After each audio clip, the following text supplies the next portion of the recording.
Bagaimana penanganan korban pasca bencana banjir yang menerjang Bali? Kita akan sapa jurnalis Kompas TV ada Desi Indah Lestari dan Komang Suwarbawa dari Denpasar, Bali. Selamat malam, Desi. Jadi info terakhir berapa jumlah korban tewas dan seperti apa penanganan terkini korban yang terdampak?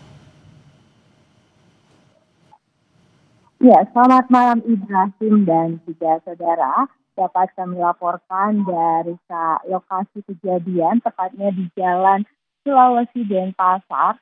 Dan tadi Kamis malam ditemukan lagi satu korban meninggal yang setelah dilakukan pencarian hampir 12 jam lebih dilakukan pencarian oleh petugas dengan menyisir sungai dan bahkan hingga merobohkan bangunan hingga mencari dan ditemukan korban tersangkut kurang lebih 5 meter dari lokasi dari rumahnya seperti itu, dan ditemukan satu korban bernama Maimunah dan beliau adalah lansia seperti itu, dan tadi sudah ditemukan korban lagi satu, dan benar data BNPB yang kami dapatkan jumlah total korban hingga Kamis malam ini adalah 16 korban meninggal dan ada juga korban luka-luka yang masih dirawat di rumah sakit.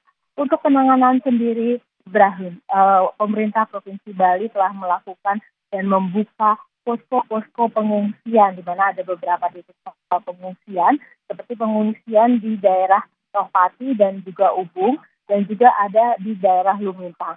Beberapa posko-posko pengungsian ini masih memerlukan bantuan. Salah satunya di Tohpati yang kami temui adalah masih kurangnya baju bayi karena terdapat satu bayi di lokasi tersebut. Untuk penanganan lainnya sampai saat ini pemerintah Provinsi Bali masih terus berusaha untuk melakukan penanganan.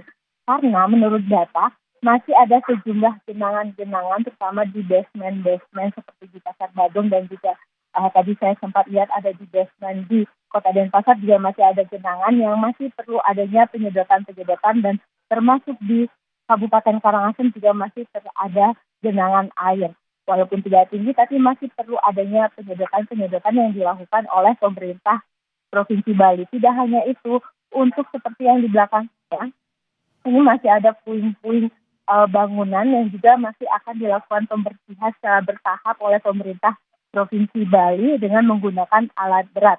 Dan tidak hanya itu, bantuan seperti yang dikatakan tadi juga akan diberikan oleh BNPB dan juga pemerintah Provinsi Bali. Dan itu bantuan akan diberikan secara bertahap di mana warga yang terdampak dari rusak ringan, rusak berat itu akan melapor dari pihak desa, camat, dan laporan harus berjenjang dan itu nanti akan diperhitungkan sesuai dengan kerusakan, baik itu rusak ringan, rusak sedang maupun rusak berat. Ibrahim, dan penanganan sampai saat ini masih terus dilakukan upaya-upaya yang terbaik bagi masyarakat dari pemerintah. Ibrahim.